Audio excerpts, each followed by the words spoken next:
नमस्कार साथियों। तो चलिए आज के दैनिक जागरण में क्या खास खबरें हैं उन्हें हम लोग एक एक करके देख लेते हैं। और याद रखिए दैनिक जागरण का राष्ट्रीय संस्करण है, तो इसमें आप लोगों को महत्वपूर्ण खबरें ही देखने को मिलेंगी। संकट में दुनिया कहना मुश्किल, अस्थिरता कब होगी खत्म। एक कौन कह रहा है? हमारे प्रधानमंत्री साहब कह रहे हैं। मोदी साहब ने voice of global south summit 2023 को उद्घाटन करते हुए ये कहा है। और इस सत्र में आप देखेंगे Bangladesh Bangladesh Cambodia, Papua New Guinea, Mozambique, Mongolia, Senegal, Thailand, Uzbekistan, Vietnam और गुयाना के प्रमुखों ने भी हिस्सा लिया है। ग्लोबल साउथ समिट में प्रधानमंत्री ने किया वैश्विक संस्थानों में बड़े बदलाव का आह्वान, चाहे यूएन हो, चाहे संयुक्त राष्ट्र जो आप देखते हैं सुरक्षा परिषद हो, उसमें सुधार की बात होती है। हम लोग पहले ही इसकी मांग उठाते रहे हैं। सभी देशों की संप्रभुता का अध्ययन किया जाए और विवादों का न्याय संगत व शांतिपूर्ण समाधान निकाला जाए। और आप देखेंगे कहा अब हमारा वक्त वक्त आ रहा है और भारत विश्व का नेतृत्व देने को तैयार है। और विकासशील देशों की आवाज आवाज भारत की आवाज, उनकी प्राथमिकता भारत की प्राथमिकता है। और अधिकतर वैश्विक चुनौतियों के लिए ग्लोबल साउथ जिम्मेदार नहीं है, पर इससे सर्वाधिक प्रभावित है। और 2023 के voice of global south summit के उद्घाटन में प्रधानमंत्री साहब ये सब बातें कह रहे हैं, तो ये भी आप लोग याद रखिएगा। और विकासशील देशों की प्राथमिकता पर भी चर्चा की गई है। चलिए, तो इसके बारे में एक सामान्य जानकारी आप लोग जरूर रखिएगा। किसके बारे में? जो विकासशील देश है ना, उन्हीं को चिंताओं को उठाने के लिए इसका एक प्रयास किया जा रहा है। आप देखेंगे voice of global south summit के द्वारा। और 120 देशों को लगभग हम लोगों ने एक तरह से निमंत्रण भेजा हुआ है। चीन सीमा पर स्थिति अप्रत्याशित, और सेना प्रमुख कह रहे हैं चीन ने पूर्वी सेक्टर में बढ़ाई सैनिक, उत्तरी सीमा पर जमाव बढ़ा पहले की तरह है। और जनरल मनोज पांडे ने किया अस्वस्थ सीमा पर हालात स्थिर और नियंत्रण में है। सैनिक पर्याप्त संख्या में तैनात जो किसी भी चुनौती को जवाब देने को तैयार है। डोकलाम में भी चीनी गतिविधियों पर है भारतीय सेना की काफी करीबी ने कहा। और हताशा में टारगेट किलिंग कर रहे हैं आतंकी, ये जनरल पांडे कह रहे हैं। महिलाओं को आर्टिलरी यूनिट में शामिल करने का प्रस्ताव भी भेजा गया है। ये आप देखते हैं कि हमारा पड़ोसी जो चाइना है, एक समय जो अंग्रेजों का हाल था ना विस्तारवादी नीति को लेकर, वही आजकल चाइना का है। जितने भी देशों से इसकी सीमा लगती है, सबसे सीमा विवाद बना हुआ है। हमारे लद्दाख वाले हिस्से में देख लीजिए, कुछ समय पहले झड़प भी हुए थे जिसमें हमारे कुछ सैनिक शहीद हुए थे। और हिमाचल प्रदेश देख लीजिए, उत्तराखंड देख लीजिए, सिक्किम और अरुणाचल प्रदेश, 5 राज्यों की सीमा हमारी चाइना से लगती है। और अरुणाचल प्रदेश में आप देखिए अवैध निर्माण भी करता रहता है और बोलता रहता है कि हमारा हिस्सा है। आरोपितों पर चलेगा हत्या का केस, गृह मंत्रालय ने दिया निर्देश। ये आपने देखा होगा दिल्ली के कंझावाला में जो 31 दिसंबर की रात को जो कार के नीचे घसीट कर अंजलि की जान गई थी ना, उसी की बात हो रही है। ठीक है। जदयू के पूर्व अध्यक्ष शरद पवार नहीं रहे। ये आप देखिए वरिष्ठ नेता थे शरद पवार। और आप देखेंगे उनका जन्म 1 जुलाई 1947 में मध्य प्रदेश के होशंगाबाद में हुआ था। वे छात्र जीवन से ही राजनीति में सक्रिय रहे थे और खासकर आप देखिए बिहार की राजनीति में वो काफ़ी सक्रिय रहे। बिहार की राजधानी पटना देख लीजिए आप लोग।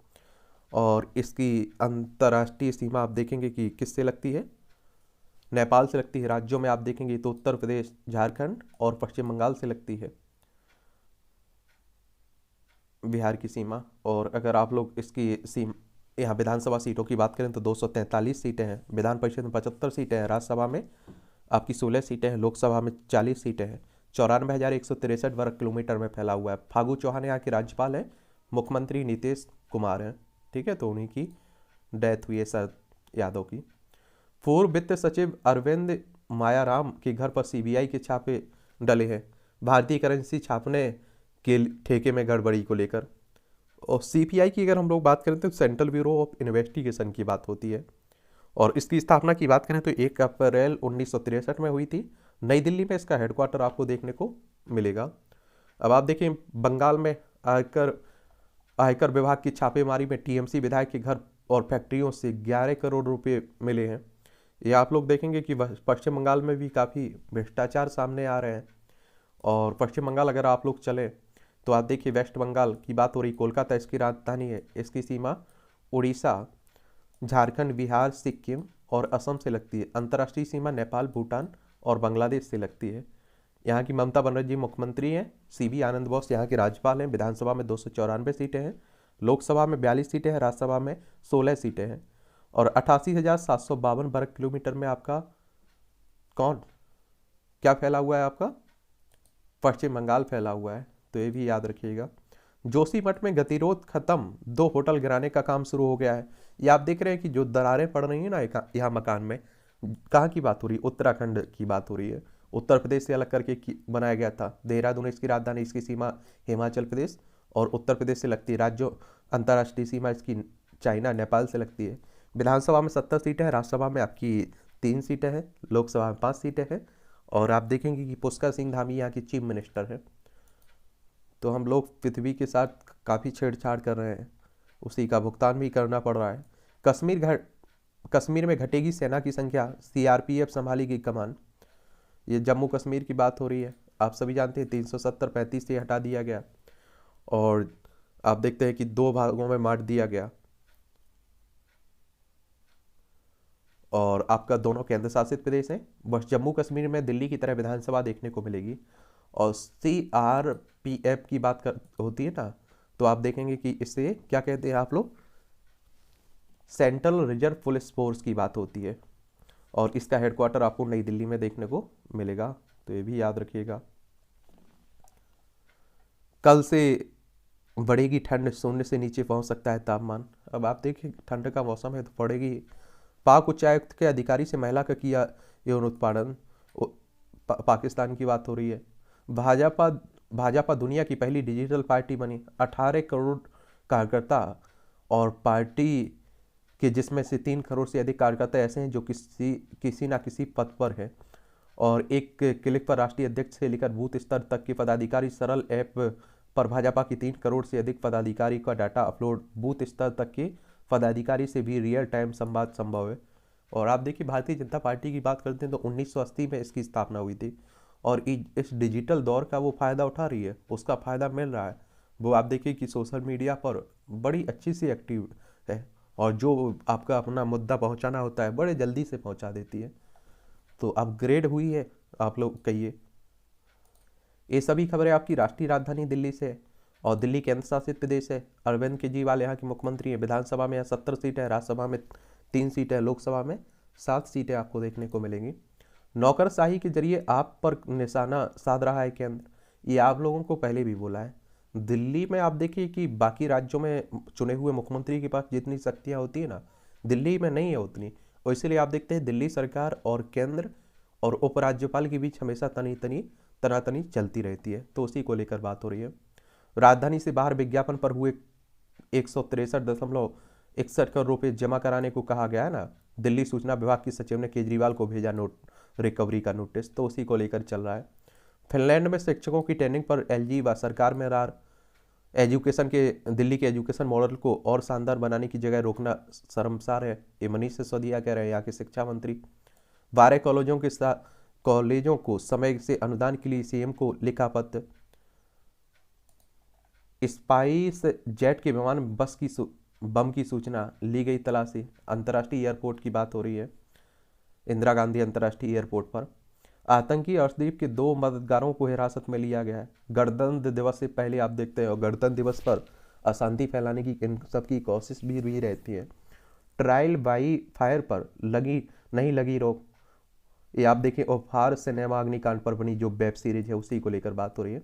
एंटी थेफ्ट स्क्वाड एयरपोर्ट पर रोकेगा चोरी की घटनाएं और एयरपोर्ट पर चोरी की घटनाएं रोकने के लिए आई जिला पुलिस में अब चोरी निरोधक दस्ता होगा। नुपुर शर्मा दिल्ली पुलिस ने दिया हथियार का लाइसेंस, ये आप देखिए भाजपा से निष्कासित उनकी राष्ट्रीय प्रवक्ता है जिन्होंने आप देखेंगे पैगंबर मोहम्मद पर विवादित टिप्पणी की थी। दिल्ली केंद्र शासित प्रदेश, इसकी सीमाएं केंद्र के प्रशासनिक नियंत्रण में है। चलिए, दिल्ली में अधिकारियों की लड़ाई से जुड़े मामले में केंद्र सरकार ने सुप्रीम कोर्ट में ये दलील दी है। लेकिन आप देखिए कि यहाँ जो उपराज्यपाल होता है वो जनता के बीच नहीं जाना होता है, उसे जनता के बीच जनता के प्रति जिम्मेदार कौन रहता है? यहाँ की चुनी हुई सरकार रहती है। तो उसके पास आप देखिए शक्तियाँ होनी चाहिए, लेकिन नहीं है ऐसा। इसके बहुत सारे कारण हैं। विजवासन स्टेशन के नजदीक बनेगा आवासीय और व्यावसायिक परिसर। परिसर से आप देखेंगे 1.24 वर्ग लाख वर्ग भूमि मीटर भूमि को विकसित किया जाएगा। 99 वर्षों के भूखंड को इसके लिए लीज पर दिया जाएगा। 55% हिस्सा भूखंड का आवासीय परिसर के रूप में विकसित होगा। 45% हिस्सा कुल भूखंड का व्यावसायिक परिसर के लिए उपयोग होगा। और 1193 करोड़ रुपए रखा गया है भूमि को लीज पर देने का आरक्षित मूल्य। और 6 फरवरी है ई बिड जमा कराने की अंतिम तिथि। सुल्तानपुरी मामले में जांच के लिए गुजरात से आई टीम। और महिला की हत्या पर शव कब्रिस्तान में गाड़ा। आप देखिए, ये नई दिल्ली ही की बात है। उधार की रकम वापस पाने के लिए एक आरोपी पर लगातार दबाव बना रही थी, ब्याज पर पैसे देने वाली महिला। चलिए, इस तरह की हत्याएं होती रहती हैं। महिला चालक को घायल कर कैब लूटने की कोशिश करने वाला गिरफ्तार हुआ है, ये दिल्ली में ही। दिल्ली में लौटी सीलिंग। सदर बाजार में 16 दुकानें सील हुई हैं। और पुलिसकर्मियों को मिलेगा रस्सी के सहारे हेलीकॉप्टर से उतरने का प्रशिक्षण। दिल्ली पुलिस आयुक्त ने पुलिस का काम जटिल होता जा रहा है, प्रत्येक जवान को हर तरह से तैयार होना पड़ेगा। अलवर में किया गया अत्याधुनिक सुविधा युक्त कमांडो प्रशिक्षण केंद्र का उद्घाटन। देखिए, ये छोटी छोटी घटनाएं रहती हैं, इनसे हो सकता है कि आपकी परीक्षाओं में क्वेश्चंस ना पूछा जाए, लेकिन फिर भी मुझे लगता है कि एक ओवरव्यू ले लेना चाहिए। भारत को हमें विकसित देशों में से आगे रखना होगा। और आप देख रहे हैं कि G20 की भी हम लोग अध्यक्षता कर रहे हैं। G20 में आप देखिए इसकी स्थापना कब हुई थी, और आप लोग बताइए कि इसमें कितने देश सदस्य हैं। सशक्त भारत दुनिया के लिए कभी भी खतरा नहीं हो सकता है, ये आप देखें केरल के राज्यपाल हैं आरिफ मोहम्मद खान कह रहे हैं। और केरल अगर आप लोग देखना चाहें तो तिरुवनंतपुरम इसकी राजधानी है, कर्नाटक और तमिलनाडु से इसकी सीमा लगती है। विशेषज्ञों को विश्वविद्यालय में प्रोफेसर बनाने का सिलसिला शुरू हुआ है। साल भर के लिए नियुक्त 3 साल तक विस्तार। 15 साल के अनुभवी विशेषज्ञ बनेंगे प्रोफेसर। दर्जन भर से ज़्यादा विश्वविद्यालय ने निकाली ये भर्तियाँ। चलिए, अच्छी बात है।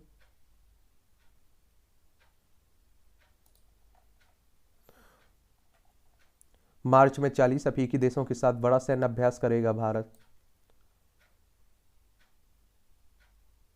पर्यावरण में सुधार के लिए भारत दे रहा विकासशील देशों को तकनीक की मदद। ये आबादी के हिसाब से तय हो कार्बन डाइऑक्साइड उत्सर्जन की मात्रा। भूपेंद्र कह रहे हैं पर्यावरण सुधार के लिए विकासशील देशों की मदद करें विकसित देश। राम सेतु पर जवाब दाखिल करने के लिए केंद्र को मिला और समय। सुप्रीम कोर्ट में केंद्र को हलफनामा दाखिल करने के लिए फरवरी के सप्ताह तक दिया समय। राष्ट्रीय धरोहर घोषित करने के मामले में फरवरी के दूसरे सप्ताह में कोर्ट मामले करेगा सुनवाई।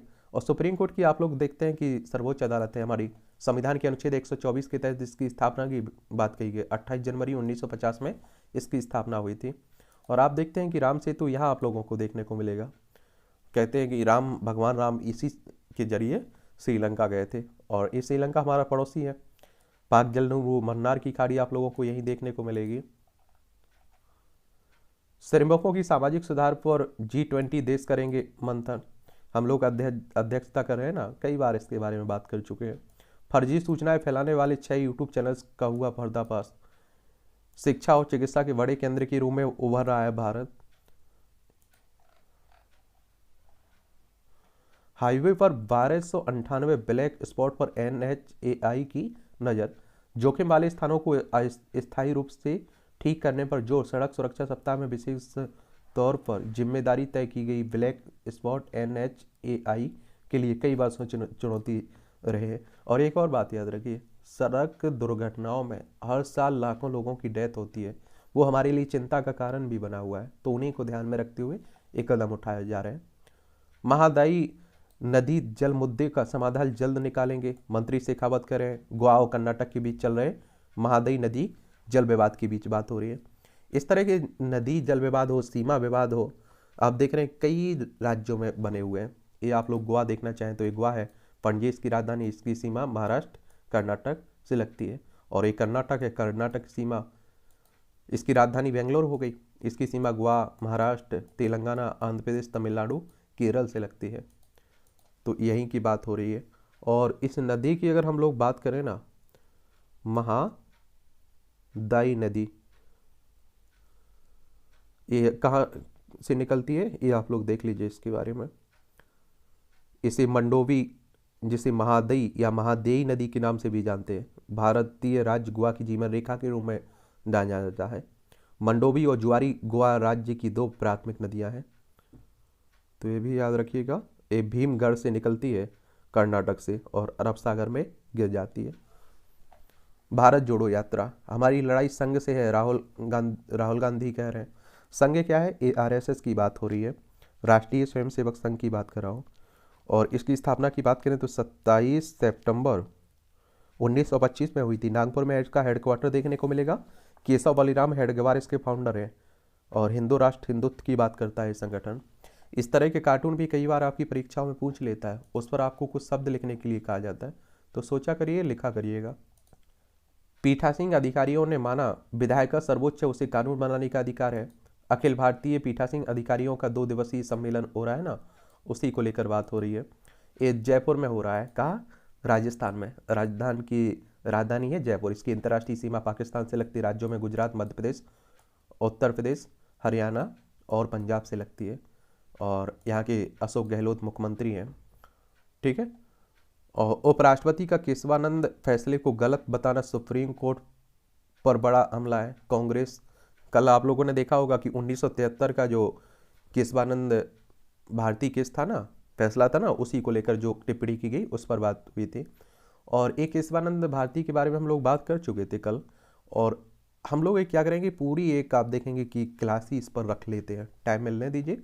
और इसमें कहा गया था, साफ कह दिया गया था कि देखिए आप संविधान में संशोधन कर सकते हैं, लेकिन संविधान के एक तरह से आधारभूत ढांचे में वो संशोधन नहीं होना चाहिए, ठीक है।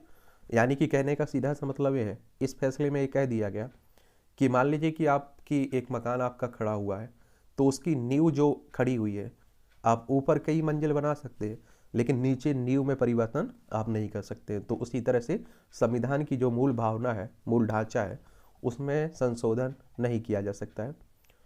बिहार में जो राजद मंत्री अपने विवादित बयान पर कायम, नीतीश बोले जानकारी नहीं। ये आप देखें, रामायण और मनुस्मृति पर दिया था इन्होंने विवादित स्मृति। और आप लोगों को बता दूं, देखिए मनुस्मृति है वो हमेशा विवादों में बनी रही है। आप देखिए इसका विरोध किसने? हमारे पहले कानून मंत्री, संविधान के पिता भीमराव अम्बेडकर साहब ने भी किया था।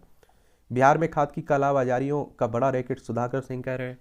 ये आप देख रहे हैं कि आरजेडी के दोनों विधायक हैं और ये काफ़ी घिरते भी जा रहे हैं। संसद में चीन पर चर्चा चाहती है कांग्रेस।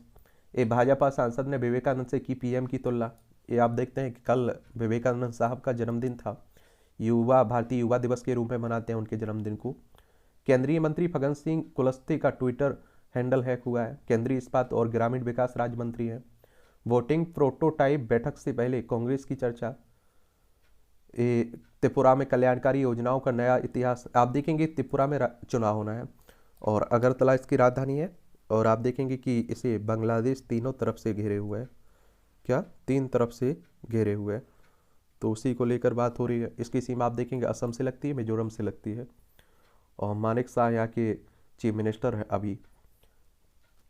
विधानसभा में 60 सीटें हैं, राज्यसभा में 1 सीट है, लोकसभा में 2 सीटें हैं। 10,491.69 वर्ग किलोमीटर में फैला हुआ है। सत्यदेव नारायण आर्य यहाँ के राज्यपाल है। पीएम की आलोचक टीएमसी सांसद महुआ बनी चाय वाले। ये आप लोग देख लीजिए, काफी तीखी टिप्पणी करती हैं। बिहार की राजनीति में कल से घुलेगी मकर संक्रांति भोज की मिठास। ये आप सभी जानते हैं। ये आप लोगों को मालूम है कि मकर संक्रांति आ रही ना, उसी की बात हो रही है। हरियाणा भाजपा की मिशन 2024 का खाका तैयार, कई सांसदों के टिकट पर तलवार। ये आप लोगों को मालूम है कि 2024 में लोकसभा चुनाव होना है और कई इनके जो सहयोगी दल थे वो छोड़कर इन्हें चले गए हैं भाजपा को। तो आप सभी जानते हैं कि अब ये अकेले पड़ते जा रहे हैं और विपक्षी एकता होती है तो इन्हें नुकसान बहुत देखने को मिलेगा। तो उसी का ये अपनी रणनीति तैयार कर रहे हैं। लेकिन बीजेपी में एक खासियत आप लोग देखते हैं, वो 365 दिन 24 घंटे 7 दिनों काम करने वाली पार्टी है। ये तो आप लोग भी मानेंगे। एक चुनाव कहीं खत्म होता है, आप देखते हैं दूसरे चुनाव में वो लोग लग जाते हैं। इसका उन्हें फायदा भी मिलता है। विष्णुगाड़ पन बिजली परियोजना से नहीं आई जोशीमठ में दरार, केंद्र सरकार कर रही है। वही जोशीमठ में जो दरारें आई हुई हैं, भूस्खलन हो रहा है ना, उसी को लेकर आप देख रहे हैं कि सब बातें हो रही हैं। प्रभावितों को मिलेगा अधिक से अधिक मुआवजा, या यहाँ के मुख्यमंत्री कह रहे हैं। लेकिन कितना भी आप देखिए मुआवजा कुछ भी कर लीजिए, लेकिन अपनी ज़मीन जहाँ वो ज़िंदगी भर रहे हो उसे छोड़ पाना मुश्किल होता है।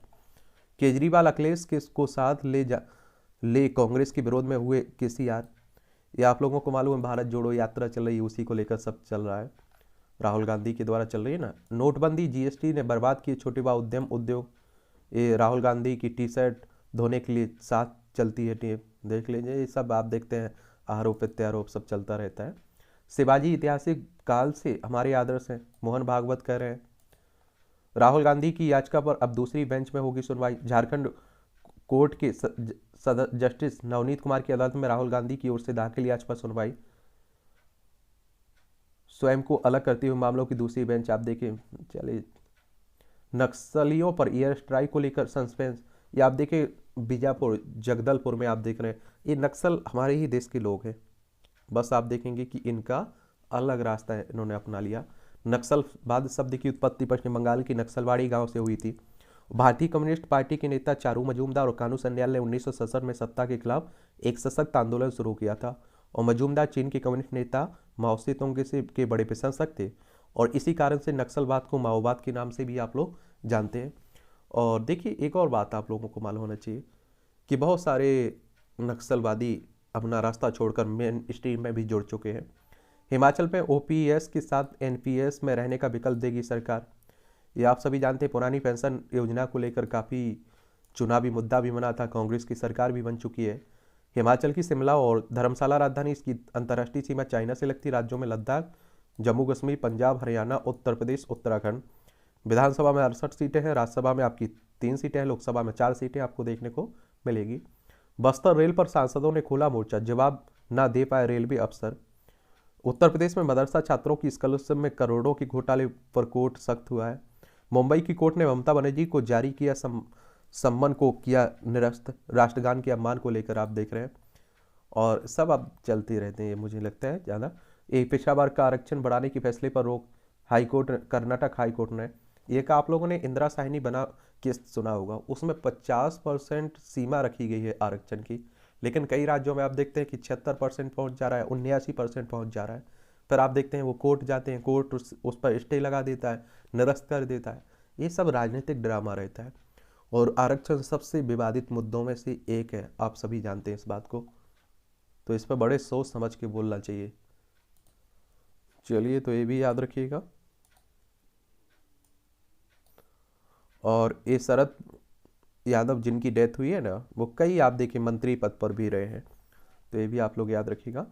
बंगाल से गिरफ्तार आतंकी दिल्ली में दंगे व हमले की रच रहे थे साजिश। देश भर में घटिया खिलौना बेचने वाली प्रमुख कंपनियों पर छापा।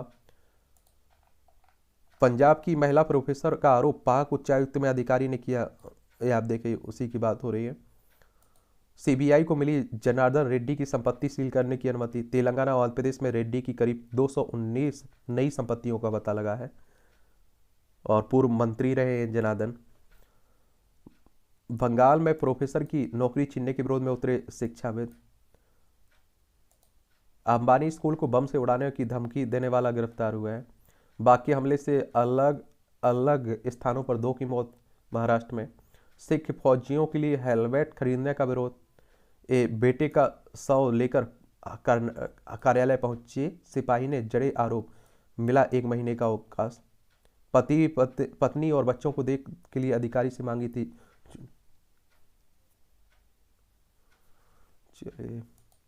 जमानत को ले पुलिस की अर्जी पर विमान यात्री शंकर को नोटिस दिया गया। देखिए, जो महिला सहयात्री पर पेशाब करने का आरोपी है ना, उसी की बात हो रही है। तृणमूल विधायक के करीबी ने कबूला, उनके लिए जरिए 100 करोड़ की वसूली हुई थी। ये आप लोग देख रहे हैं, शिक्षा नियुक्ति को लेकर घोटाला हुआ पश्चिम बंगाल में, बाकी राज्यों में भी हो रहे हैं। अच्छी तरह से जांच हो तो वहाँ भी मालूम चले, क्योंकि हर राज्य में आप देख रहे हैं कि जैसे तैसे पेपर होता है, मालूम चलता है आउट हो गया, मालूम चलता है उसमें धांधली हो गई, तो ये सब चल रहा है।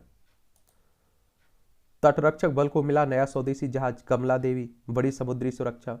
और हर तरफ से आप देख रहे हैं कि हमें समुद्र से, चाहे वायु से, चाहे थल से यानी कि सीमा से, हमें अपनी सुरक्षा पर ध्यान देना होता है। और युद्धपोत निर्माता रक्षा PSU garden rich ship builders and engineers limited ने किया इसका निर्माण।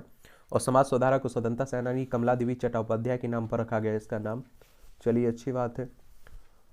और आधुनिक उपकरणों व सेंसर से लैस है जहाज। GRSC ने गुआना के लिए बने यात्री जहाज को किया रवाना, यानी कि garden rich Republican and engineers limited ने। और पहली बार किसी भारतीय गार्ड ने दक्षिण अफ्रीकी देश को जहाज का किया है निर्यात। जहाज के निर्माण के लिए गुआना सरकार के साथ जनवरी 2021 में हुआ था करार। ये अच्छी बात है, अगर हम लोग दूसरे देशों को कुछ बेचते हैं तो इसमें खुशी की बात है कि हम लोग इस स्थिति में पहुंच चुके हैं किसी को कुछ देने की। अनुष्का शर्मा ने बिक्री कर विभाग के विरुद्ध दायर की याचिका। ये आप देख रहे हैं कि उन पर टैक्स को बॉम्बे हाईकोर्ट में चुनौती को लेकर। चलिए, पूर्व वित्त सचिव अरविंद मायाराम के घर आप देख रहे हैं जी छापा पड़ा है। कश्मीर में घटेगी सेना की मौजूदगी, आपको बताया ना उसी। छत्तीसगढ़ में 15 वर्ष पूर्व प्रकाशित एकांकी को बिना अनुमति पाठ्यक्रम में किया शामिल, राज्य शैक्षणिक अनुसंधान एवं प्रशिक्षण परिषद ने। ये मामला क्या है? मामला यह है कि भगवा वस्त्रधारी साधु पर आधारित सचित पाठ पढ़ाने को लेकर राष्ट्रीय स्वयंसेवक संघ के अनुसांगिक संगठन शिक्षा संस्कृति उत्थान न्यास नई दिल्ली ने आपत्ति दर्ज कराई है। न्यास ने SCERT से इस पाठ को हटाने और लेखक पर कड़ी कार्रवाई की मांग की है। और आपको बता दूं कि किताब के पाठ 25 में पेज क्रमांक 130 से 131 में चमत्कार शीर्षक से प्रस्तुत पाठ में साधु की वेशभूषा में एक कपटी व्यक्ति पात्र परिचय दिया गया है और पठन पाठन के शिक्षक संकेत दिए गए हैं, और जिसमें कहा गया कि साधु के वेश में ठगों के बारे में कक्षा में चर्चा करें। विद्यार्थियों को बताएं कि समाचार पत्रों में ऐसे लोगों के द्वारा ठगी करने की घटनाएं आमतौर पर प्रकाशित होती रहती हैं। आप देखते हैं कि आजकल किसी की भी भावनाएं को ठेस पहुंच जाता है, कुछ भी बोलिए आप। पश्चिमी सिंहभूम में फिर IED ब्लास्ट, 3 जवान जख्मी हुए। पश्चिम बंगाल में पश्चिम सिंहभूम जिले की बात हो रही है। आतंकी संगठन लॉन वुल्फ के पोस्टर जारी करने वाला पकड़ा गया। पहलगांव और बारामूला के इलाके में बीते वर्ष मिले थे ये पोस्टर। कर्नाटक के बंटवाल में बजरंग दल के कार्यकर्ता का सब मिला। दोषी सांसद की अपील पर अगले हफ्ता की सुनवाई। केंद्रीय मंत्री और दिवंगत कांग्रेस नेता PM सईद के दामाद मोहम्मद सली की हत्या के प्रयास के मामले में। अर्चना नांग का 3.64 करोड़ का मकान जब्त किया गया है। प्रवर्तन निदेशालय ने मनी लॉन्ड्रिंग के मामले में लेडी ब्लैकमेल अर्चना नांग की बात हो रही है। और ED की बात होती है तो एनफोर्समेंट डायरेक्टरेट की बात कर रहा हूँ। प्रवर्तन निदेशालय, इसकी स्थापना की बात करें तो 1 मई 1956 में इसकी स्थापना हुई थी। नई दिल्ली में हेडक्वार्टर देखने को मिलेगा। मनी लॉन्ड्रिंग कहने का मतलब होता है गैर कानूनी तरीके से आय करना।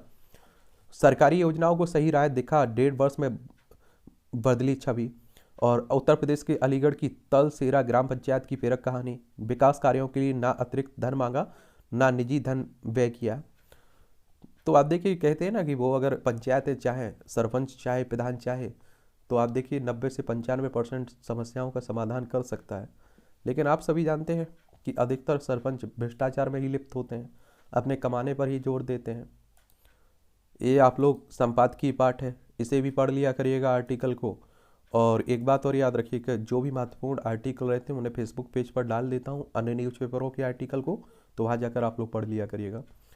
चुनौतियों से जूझते लोकतंत्र। बीते दिनों ब्राजील की संसद यानी कि कांग्रेस में उपद्रव ने पूरी दुनिया का ध्यान अपनी ओर खींचा है। और इससे पहले कड़वाहट भरे चुनाव अभियान में करीब 2 महीने बाद मामूली अंतर से बनी सरकार के दौर में ब्राजील में चीजें सहज होती दिख रही थी। और इस महीने जब लुइस इनासियो लूला डी सिल्वा ने तीसरी बार ब्राजील के राष्ट्रपति की शपथ ली तो उन्होंने लोगों के साथ मिलकर ब्राजील के पुनर्निर्माण का वादा किया। और साथ ही उन्होंने अपने पूर्ववर्ती और प्रतिद्वंदी जोइस बोल्सोनारो पर भी परोक्ष रूप से निशाना साधते हुए कहा था कि हम उन लोगों के विरुद्ध प्रतिशोध का कोई भाव नहीं रखते जिन्होंने देश पर अपनी निजी और वैचारिक एजेंडे थोपने का प्रयास किया है। लूला ने यह भी कहा है कि हम विधि के शासन की सत्ता सुनिश्चित करेंगे। और उस समय बोल्सोनारो के समर्थक की ओर से हिंसा की आशंका जताई जा रही थी। हालांकि तब ऐसा कुछ घटित नहीं हुआ, लेकिन वह तूफान से पहले की शांति साबित हुई। लूला के शपथ ग्रहण के करीब हफ्ते भर बाद बोल्सोनारो समर्थकों ने ब्राजील झंडा थामकर राजधानी ब्राजीलिया स्थित संसद, सुप्रीम कोर्ट और राष्ट्रपति आवास जैसे लोकतांत्रिक प्रतीकों पर धावा बोल दिया। मामला इतना गंभीर हो गया कि सरकार को महत्वपूर्ण स्थल 24 घंटे के लिए बंद करने पड़े और स्थिति को सामान्य बनाने के लिए राष्ट्रपति की आपात शक्तियों के तहत राष्ट्रीय सुरक्षा गार्ड की को तैनात करना पड़ा। लूला ने प्रदर्शनकारियों के संसद तक पहुंचने के लिए सुरक्षा कर्मियों को आड़े हाथों लिया और गिरफ्तार प्रदर्शनकारियों में ब्राजीलिया के पूर्व जन सुरक्षा प्रमुख एंडरसन टोरेस भी शामिल है और इस घटनाक्रम से ब्राजील के अस्थिर लोकतांत्रिक ढांचे को दर्शाने का ही काम किया है। इस पूरे फसाद की जड़ अक्टूबर में हुए तल्ख चुनाव से हुई थी और जिसमें देश का इतना ध्रुवीकरण कर दिया गया कि यह देश उससे उपजे संकट को सुलझा नहीं सका और बेहद करीबी मुकाबले में लूला ने 50.8% मतों के साथ सत्ता हासिल की और उनके प्रतिद्वंदी को 49.2% मत मिले थे और ब्राजील के इतिहास में यह सर्वाधिक ध्रुवीकरण वाला चुनाव सिद्ध हुआ। लेकिन बोल्सोनारो ने कभी आधिकारिक रूप से हार स्वीकार नहीं की। वह मतदान प्रणाली को लेकर ही भी संदेह प्रकट कर चुके हैं। उनके तमाम समर्थकों को भी उनकी हार गले नहीं उतर पाई। उन्हें लगा कि चुनाव में गड़बड़ी हुई है। ब्राजील में वाम और दक्षिण के बीच विभाजन दिखना बहुत सरल है, किंतु आज बुनियादी भ्रंश रेखा यह दिखाती है कि ब्राजील की तकरीबन आधी आबादी लूला की जीत से प्रभावित नहीं और उनकी सोच यही है कि ब्राजील के लोकतांत्रिक संस्थानों में उनका कोई प्रतिनिधित्व रह गया है और बात व्यापक सांस्कृतिक विभाजन तक पहुंच गई है, जहां बोल्सोनारो के तमाम समर्थक उन्हें ईश्वर, मातृभूमि और परिवार जैसे मूल्यों को पुनर्स्थापित करने का श्रेय देते हैं और नेतृत्व में इस विभाजन की खाई को और चौड़ा ही किया है। यूं तो बोल्सोनारो ने दंगाइयों की निंदा की है, लेकिन प्रदर्शनकारियों को भड़काने की जिम्मेदारी नहीं ली है। पूरे प्रकरण में सार्वजनिक रूप से सामने आने में भी 6 घंटे लगा दिए। लूला ने बोल्सोनारो पर आरोप मरते हुए कहा कि सभी जानते हैं कि पूर्व राष्ट्रपति के तमाम भाषणों ने इसे भड़काया है। अनुमान से कहीं ज्यादा करीबी चुनाव परिणाम ने कई वर्गों में उस धारणा को मजबूत किया कि लूला की जीत में कुछ ना कुछ गड़बड़ है। उसे दुरुस्त करने के लिए किसी भी हद तक कुछ भी किया जाना चाहिए।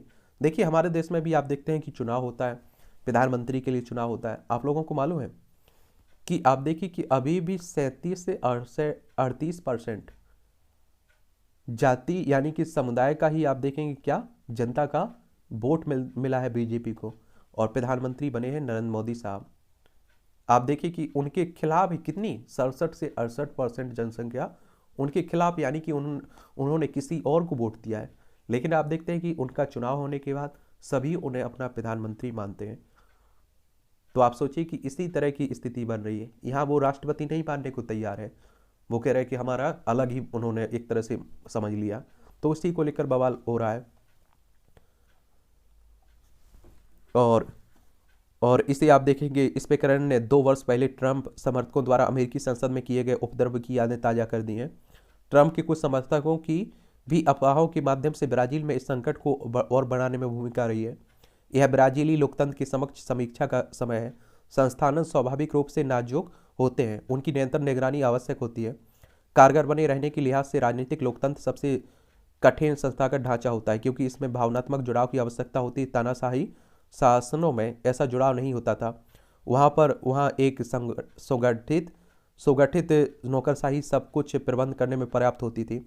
चीनी कम्युनिस्ट पार्टी ऐसी नौकरशाही की सबसे बड़ी मिसाल है और जो समय के साथ और प्रभावी होती गई है। किंतु लोकतंत्र और उसके संस्थानिक कड़ी मेहनत की मांग करते हैं और उन्हें भरोसे के मानवीय मूल्यों, आस्था, विश्वास और दायित्व भाव के साथ पोषित करना पड़े। हालिया हिंसा के बाद ऐसा सुझाव देना आसान है कि ब्राजील एकजुटता के लिए आगे आए, लेकिन बड़ा प्रश्न यही है कि मौजूदा विभाजन के दौर में यह कैसे संभव होगा कि अराजक तत्वों पर निश्चित रूप से कड़ी कानूनी कार्रवाई होनी चाहिए, लेकिन लूला को बोल्सोनारो समर्थकों तक पैठ बनाने के लिए कुछ ठोस कदम अवश्य उठाने होंगे। जो देश की आबादी का करीब आधा हिस्सा है, उसमें से तमाम को किसी युक्ति से भले ही साधा जा सकता है, लेकिन उसकी संभावना कम ही है कि देश में कि वे लूला को अपने रहनुमा के रूप में स्वीकार करें। अपनी जीत के तुरंत बाद लूला ने देश को एकजुट करने का वादा किया था। वह 21.5 करोड़ नागरिकों की सेवा को तत्पर रहेंगे, ना कि केवल उन्हीं लोगों की जिन्होंने उन्हें वोट दिया है। हालिया घटनाएं यह दर्शाती हैं कि इन मामलों में कतनी आसान थी, लेकिन करनी खासी मुश्किल। और ब्राजील की जनता केवल राजनीतिक रूप से भी विभाजित नहीं है, उसमें बुनियादी सामाजिक ध्रुवीकरण भी प्रत्यक्ष है।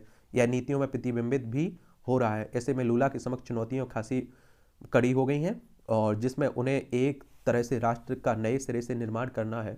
और ब्राज़ील का घटनाक्रम अन्य लोकतंत्रों के लिए भी एक सबक है कि उन्हें अपनी लोकतांत्रिक सफलता को हल्के में नहीं लेना चाहिए। वस्तुतः लोकतंत्र का अस्तित्व बचाए रखना और लोकतांत्रिक संस्थाओं में लोगों की आस्था बनाए रखने के लिए निरंतर प्रयास करने पड़ते हैं, अन्यथा देर सवेर ब्राज़ील जैसी हालत उत्पन्न होने का खतरा बना रहता है। आप देखिए, इसे उदाहरण के जरिए आप समझिए, हमारे देश में आप देखिए बीजेपी को वोट देने वाली जो जनता है वो एक गुट हो जाए और दूसरी उसके विपक्ष में जो वोट देती है, जो आप देखते हैं कि बीजेपी को वोट नहीं देती है, वो कहे कि हम प्रधानमंत्री को अपना प्रधानमंत्री नहीं मानते हैं और कुछ गड़बड़ी हुई है, तो आप सोचिए कि एक बड़ी आबादी है, ये हमारे देश के लिए खतरा बन सकती है और चिंता बन सकती है।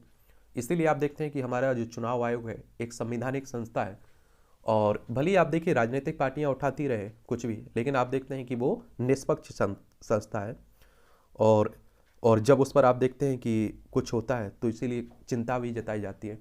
अगर आप देखिए चुनाव आयोग पर से भरोसा उठ जाए जनता का, तो लोकतंत्र का कोई वोट देने ही नहीं निकलेगा। उसका प्रभाव भी देखने को मिल रहा है, हमारे यहाँ कम वोटिंग हो रही है, तो कुछ लोगों की मानसिकता ऐसी बन गई कि हम वोट किसी को और देते हैं और कहीं और जाता है वोट। तो इसलिए कई बार सुप्रीम कोर्ट भी टिप्पणी कर चुका है, कई और हमारे जो विद्वान रहे वो भी कह चुके हैं कि इलेक्शन कमीशन इंडिया यानी कि भारतीय निर्वाचन आयोग को आगे आकर उसके ऊपर जो आरोप लगे उसे सफाई देनी चाहिए।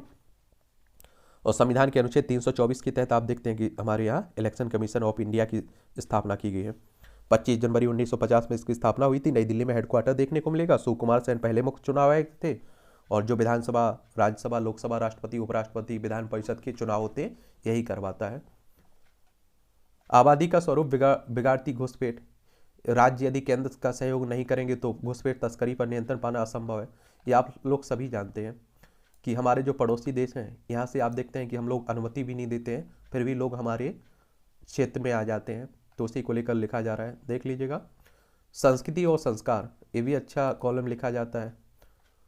और आजकल आप देख रहे हैं कि संस्कारों का तो सूखा ही पड़ा हुआ है, संस्कृति से दूर हटते जा रहे हैं। विशेषज्ञता का सम्मान, अपने अपने क्षेत्रों में जो विशेषज्ञता रखने वाले है ना, उन्हें प्रोफेसर जो बनाने की बात हो रही है, तो उसी को लेकर बात हो रही है। संस्कार का संकट देख लीजिए। न्यायिक तंत्र में पिछड़ों की भागीदारी, लोकतंत्र की सफलता के लिए प्रभावी न्यायपालिका जरूरी है, इस पर सभी का विश्वास बना रहना भी आवश्यक है। और न्यायपालिका पर भी आप देखते हैं कि जब सवाल खड़े होते हैं तो न्यायपालिका सामने आकर जवाब भी देती है, क्योंकि यही दो है आप देखें, क्योंकि आप देखिए उनका किसी जनता पर, किसी राजनीतिक दल पर भरोसा नहीं रहता है, जनता का भरोसा रहता है चुनाव आयोग, न्यायपालिका पर। आप देखते हैं किसी के साथ कुछ भी होता है अत्याचार, तो वो कहता है मैं अपने सर्वोच्च अदालत पर भरोसा है, हमें न्यायालय पर भरोसा है, अदालत पर भरोसा है। मंदी के दुष्प्रभाव से दूर रहेगा भारत। विश्व बैंक ने मंगलवार को जारी वैश्विक आर्थिक परिदृश्य में कहा है कि वित्त वर्ष 2023-24 में भारत की जीडीपी 6.6% की दर से आगे बढ़ेगी, जो वित्त वर्ष 2022-23 में 6.9% की वृद्धि अनुमान से थोड़ा कम है। वित्त वर्ष 2022-23 में वैश्विक वृद्धि दर घटकर 3 दशक के तीसरे निचले स्तर पर पहुंच सकती है। इस बीच ऐसे अनेक संकेतक भी सामने आ रहे हैं जो यह दर्शाने के लिए पर्याप्त है कि भारत पर वैश्विक मंदी का आंशिक दुष्प्रभाव ही रहेगा। वर्ल्ड बैंक को या इस तरह के अन्य संगठन हो, इनके बारे में एक सामान्य जानकारी रखा करिएगा, इनसे भी क्वेश्चंस आपकी परीक्षाओं में हर साल पूछे जाते हैं। विश्व बैंक एक अंतर्राष्ट्रीय वित्तीय संस्थान है जो निम्न और मध्यम आय वाले देशों की सरकारों को पूंजी परियोजनाओं को आगे बढ़ाने के उद्देश्य से ऋण और अनुदान देता है। दिसंबर 1944 में इसकी स्थापना हुई थी। वॉशिंगटन डीसी यूएसए में इसका हेडक्वार्टर देखने को मिलेगा आप लोगों को। और देखिए कोरोना महामारी ने काफ़ी अर्थव्यवस्थाओं को चौपट किया है, उसमें से हमारी भी अर्थव्यवस्था आप देखते हैं कि शामिल थी। हमारे लिए आर्थिक संभावना का वर्ष है। अब देखिए हम लोग कितना फायदा उसका उठा पाते हैं। ठहराव का मौसम, खरी खरी, चलिए तंज का सज आता है। आप देखेंगे कि हमारा देश अच्छे दौर से गुजर रहा है अगर फायदा उठा सके, क्योंकि युवा जनसंख्या हमारे देश में काम करने की स्थिति में है। और दूसरी बात आप देखते हैं कि हमारे यहाँ सबसे बड़ा बाजार भी है, तो बाजार जहाँ होता है उसकी स्थिति तो अच्छी होने की संभावना ही रहती है उस देश की। इस बाजार का हम लोग फायदा उठा पाते हैं या नहीं।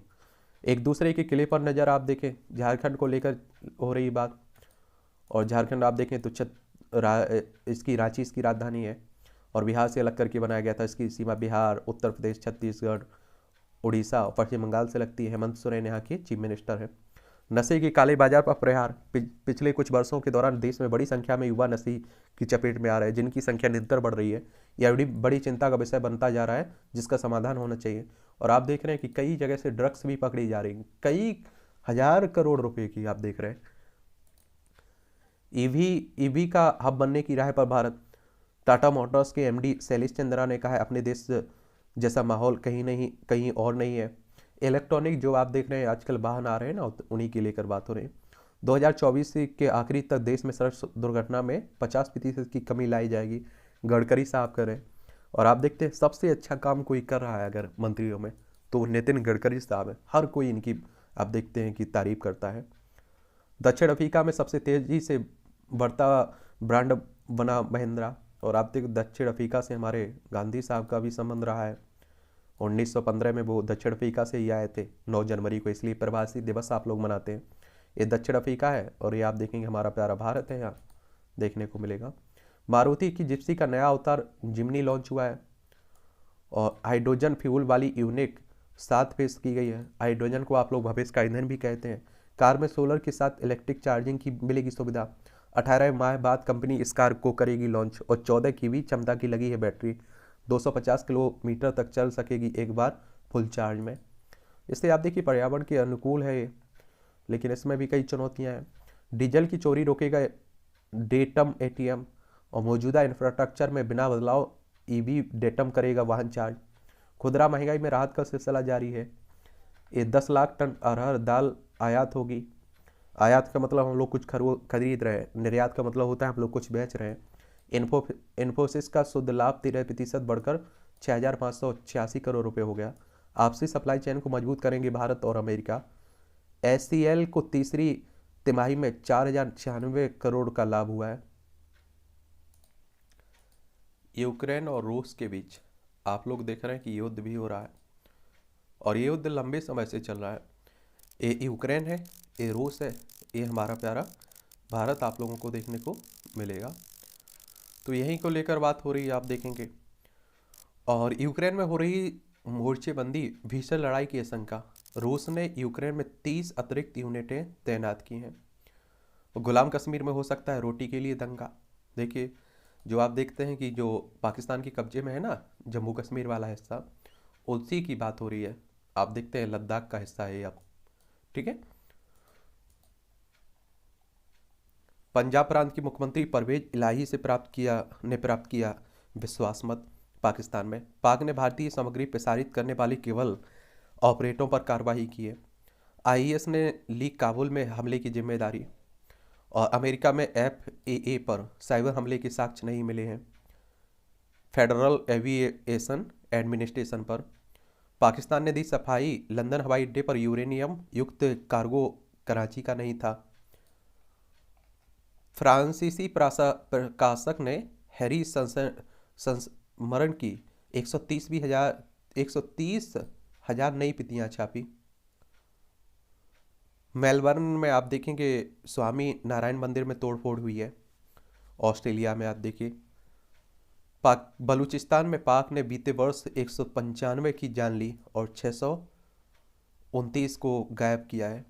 अब देखते हैं कि पाकिस्तान है, कुछ भी हो सकता है। संयुक्त राष्ट्र जलवायु वार्ता के लिए यूएई ने तेल कंपनी प्रमुख को नामित किया है। और यूएन की अगर बात करें तो संयुक्त राष्ट्र की बात होती है। किसकी बात होती है? संयुक्त राष्ट्र की, यूनाइटेड नेशंस की बात हो रही है। और इसकी स्थापना कब हुई थी? इस तरह के संगठनों के बारे में आप लोगों को याद रखना चाहिए। 24 अक्टूबर 1945 में हुई थी। न्यूयॉर्क यूएसए में इसका हेडक्वार्टर देखने को मिलेगा आप लोगों को। 193 सदस्य देश है, 2 पर्यवेक्षक राज्य भी इसमें शामिल है, आप देखेंगे। पेरू में सरकार विरोधी प्रदर्शन तेज। अब तक आप देखेंगे कि 48 लोगों की मौत हुई है। ये आप देख रहे हैं कि अपनी सरकारों के प्रति भरोसा ही नहीं रह रहा है लोगों को। जर्मनी में गांव बचाने के लिए अनोखा प्रदर्शन। ये पर्यावरण की रक्षा के लिए जर्मनी के लोए तेजेरथ गांव में आप देखेंगे कि पर्यावरण कार्यकर्ताओं ने टी हाउस में खड़े होकर अनोखा प्रदर्शन किया है। ईस्टर संडे हमले के भारत के अलर्ट पर कार्रवाई में विफल रहे अधिकारी। 2019 में आप देखे जो हुए थे श्रीलंका में, तो उसी की बात हो रही है।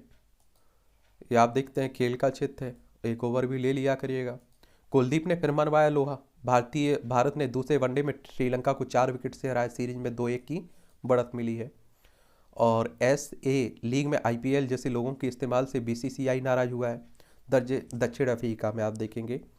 और BCCI की बात करते हैं तो board of control cricket India की बात होती है। और आप देखेंगे कि इसकी स्थापना की अगर हम बात करें तो दिसंबर 1928 में हुई थी। मुंबई में हेडक्वार्टर देखने को मिलेगा। और रोजर बिन्नी इसके कौन है, आप देखेंगे कि अध्यक्ष है। सर्जरी के बाद कुछ देर के लिए खड़े हुए ऋषभ पंत। आप देखते हैं एक सड़क दुर्घटना में इन्हें चोट आई थी ना, उसी की बात हो रही है। स्पेन के रोज भारतीय टीम को रहना होगा सतर्क। ये विश्व कप हॉकी हो रहा है ना, आप देखते हैं कि बिरसा मुंडा स्टेडियम में, कहाँ, उड़ीसा में हो रहा है, तो उसी की बात हो रही है। देखिए उड़ीसा, चलिए भुवनेश्वर इसकी राजधानी है। और आप देखेंगे इसकी सीमा आपकी पश्चिम बंगाल से लगती है, झारखंड से लगती है, छत्तीसगढ़ से लगती है और आंध्र प्रदेश से लगती है। नवीन पटनायक यहाँ के चीफ मिनिस्टर हैं। और आप देखेंगे कि राज्यपाल की अगर बात करते हैं तो गणेशी लाल हैं। विधानसभा में 147 सीटें हैं, राज्यसभा में 10 सीटें हैं, लोकसभा में 21 सीटें हैं। 1,55,707 वर्ग किलोमीटर में आपका ये फैला हुआ है, तो ये भी याद रखिएगा। और हॉकी वर्ल्ड कप की अगर हम लोग बात करें तो आप देखते हैं कि हर 4 साल में होता है। अभी 2018 में हुआ था, अब 2022 में हो रहा है। उद्घाटन हुआ था 1971 में, इसका 1971 से हो रहा है, ठीक है। महिला IPL फ्रेंचाइजी का ऐलान 25 जनवरी को संभव है। अब आप देखते हैं कि महिलाएं भी IPL खेलेंगी। फाइनल में भिड़ सकते हैं जोकोविक और नडाल। ये 22 बार के ग्रैंड स्लैम चैंपियन नोवाक जोकोविच और उनसे एक खिताब ज़्यादा जीत चुके राफेल नडाल को ऑस्ट्रेलियन ओपन ड्रा में अलग अलग हाफ मिला है। HS प्रणॉय मलेशिया ओपन के क्वार्टर फाइनल में पहुंचे हैं, हमारे बैडमिंटन खिलाड़ी हैं। अब UPCA में भी अपनी T20 लीग लाएगा उत्तर प्रदेश क्रिकेट संघ। लियोन मेसी के गोल से PSG की जीत हुई है। विश्व कप के बाद पहला मैच खेल रहे लियोन मेसी के दमदार पर प्रदर्शन से पेरिस सेंट जर्मन में फ्रेंच लीग मुकाबले में एंजर्स पर 2-1 की जीत दर्ज की है। नई चुनौतियों के लिए रणनीति नए साल के साथ नई उमंग रहती ही है। चलिए तो ये भी देखते रहा करिएगा। पिछले साल हिंदी फिल्मों ने बॉक्स ऑफिस पर 11,000 करोड़ रुपए का कारोबार किया था और ट्रेड विशेषज्ञों का कहना है कि इस साल यह आंकड़ा बढ़कर 12,000 करोड़ रुपए हो जाएगा। और हिंदी मूवियाँ पिट भी काफ़ी रही हैं। आज दुनिया की सबसे लंबी यात्रा पर रवाना होगा MV गंगा विलास। ये प्रधानमंत्री नरेंद्र मोदी को शुक्रवार 10:30 बजे वीडियो कॉन्फ्रेंसिंग के जरिए दुनिया की सबसे लंबी यात्रा पर निकलने वाले रिवर्स क्रूज MV गंगा मिशन विलास को रवाना करेंगे। क्रूज 52 दिन में करीब 3200 किलोमीटर की दूरी तय कर डिब्रूगढ़ पहुंचेगा बनारस से। रामराज के विचार का वैश्विक केंद्र होगा श्री राम मंदिर, राजनाथ सिंह कह रहे हैं। आप देखते हैं कि भव्य राम मंदिर आपका अयोध्या में बन रहा है, उसी की बात हो रही है। स्वामी शताब्दी समारोह में ई-रिक्शा चला रहे गुजरात के पूर्व मंत्री। उत्तराखंड में लेखपाल भर्ती पर पेपर लीक हुआ है, देख लीजिए। कहा है ना मैंने कि जैसे तैसे पेपर होता है, बालू चलता है, पेपर लीक हो गया। यानी कि जो मीडियम परिवार है उन्हीं के बच्चे तैयारी करते हैं। और आप देखते हैं गरीब होते हैं जो, उनका दर्द कैसे समझ पाए। रुपये में गिरावट पर मुआवजा का टॉप अप नहीं करेगा यूनियन कार्बाइड कह रहे हैं। ये भोपाल गैस त्रासदी के बारे में आप लोगों से पूछा था मैंने सवाल, और ये कब हुई थी। और इससे क्वेश्चंस आप देखेंगे कि हर साल पूछा जाता है। भोपाल गैस ट्रेजेडी के बारे में 2-3 दिसंबर 1984 की बात, कब की बात है, 1984 की रात है 2-3 दिसंबर की। और भोपाल मध्य प्रदेश में आप लोग पढ़ता है। कार्बाइड इंडिया लिमिटेड कीटनाशक संयंत्र में एक रासायनिक दुर्घटना हुई थी और बहुत सारे लोग मारे गए थे। इसमें मेथाइल आइसोसाइनेट ये गैस थी, MIC के नाम से भी आप लोग जानते हैं। मध्य प्रदेश की राजधानी भोपाल, इसकी सीमा छत्तीसगढ़, उत्तर प्रदेश, राजस्थान, गुजरात, महाराष्ट्र से लगती है। विधानसभा में 230 सीटें हैं, राज्यसभा में 11 सीटें, लोकसभा में 29 सीटें हैं। और यहाँ के मुख्यमंत्री चीफ मिनिस्टर कौन है, शिवराज सिंह चौहान। इसे भी पढ़ लिया करिएगा, बहुत सारी जनरल नॉलेज की जानकारी मिल जाती है, परीक्षा के पॉइंट व्यू से मिल जाते हैं। अखबार में कॉमिक स्ट्रिप से मिकी माउस को लोकप्रियता। 1930 में आज ही न्यूयॉर्क मिरर अखबार में पहली बार वाल्ट डिज्नी ने मिकी माउस पर कॉमिक स्ट्रिप प्रकाशित की थी और इसने इस कार्टून कैरेक्टर की लोकप्रियता दिलाने में बड़ी भूमिका निभाई। मिकी माउस पहली बार 1928 में एनिमेटेड फिल्म में दिखाया गया था। अमेरिका में पहली बार किया गया सार्वजनिक रेडियो प्रसारण 1910 में। आज ही अमेरिका में पहली बार सार्वजनिक रेडियो प्रसारण किया गया था। न्यूयॉर्क में मेट्रोपॉलिटन ओपेरा हाउस से आविष्कारक ली डी फॉरेस्ट के नेतृत्व में यह प्रसारण किया गया था। कुछ ही वर्षों में रेडियो प्रसारण दुनिया भर में मनोरंजन का मुख्य साधन बन गया। अंतरिक्ष में जाने वाले पहले भारतीय है राकेश शर्मा। भारत के पहले अंतरिक्ष यात्री राकेश शर्मा का जन्म 1949 में आज ही के दिन पटियाला में हुआ था। राकेश बचपन से ही पायलट बनना चाहते थे। 1966 में एनडीए पास कर एयरफोर्स कैडेट बने। 1970 में बतौर पायलट वायुसेना में शामिल हुए। 1971 में भारत पाक में युद्ध में भूमिका निभाई और आप देखते हैं कि 1971 में ही आपका बांग्लादेश भी आज़ाद हुआ था इसी युद्ध में। ठीक है, पहले पाकिस्तान का हिस्सा हुआ करता था और उस समय हमारे देश की प्रधानमंत्री इंदिरा गांधी थी। और 1982 में इसरो और सोवियत इंटर कोस्मोस स्पेस के संयुक्त कार्यक्रम के तहत अंतरिक्ष यात्रा के लिए चुने गए थे। 3 अप्रैल 1984 को सोयुज T-11 यान से अंतरिक्ष जाने वाले पहले भारतीय बने थे और 2 सोवियत अंतरिक्ष यात्रियों के साथ राकेश ने सैल्यूट 7 ऑर्बिटर स्टेशन पर 7 दिन बिताए। 7 दिन 21 घंटे 40 मिनट बिताए थे। यह इसरो की बात हुई है, इंडियन स्पेस रिसर्च ऑर्गेनाइजेशन की। 15 अगस्त 1969 में इसकी स्थापना हुई थी और बेंगलोर में इसका हेडक्वार्टर देखने को मिलेगा। चाकुओं की परी हिंसक अपराधों के बारे में जागरूकता बढ़ाने के लिए लंदन के स्लो में स्थित आर्बर पार्क में चाकुओं से बनाई गई विशाल मूर्ति द नाइफ एंजल प्रदर्शित की गई है। मस्तिष्क के दाहिने हिस्से में फ्लूइड इंटेलिजेंस जटिल मानसिक प्रक्रियाओं जैसे कल्पना करना, निर्णय, ध्यान, रणनीति निर्माण आदि में होता है शायद। और हाल ही में इस अध्ययन के निष्कर्ष को वेंट जर्नल में प्रकाशित किया गया है। और प्रत्येक समस्या ज्यामितीय आकृतियों का एक अधूरा पैटर्न पर प्रस्तुत करती है। सिर के दाहिने हिस्से में जिन्हें लगी चोट उनका प्रदर्शन रहा सबसे खराब। 1963 में मनोविज्ञानी रेमंड कैटल ने दी थी ये अवधारणा। नई नई खोजें होती रहती हैं, आप सभी जाते हैं। मोटापा डायबिटीज को किस तरह विकसित करता है ये भी पता लगाया जा रहा है। संकालु व्यक्ति में कैंसर के मिथक कारणों कर सकते हैं विश्वास। इससे रोग की रोकथाम के लिए सही कदम उठाने में पैदा होती है बाधा।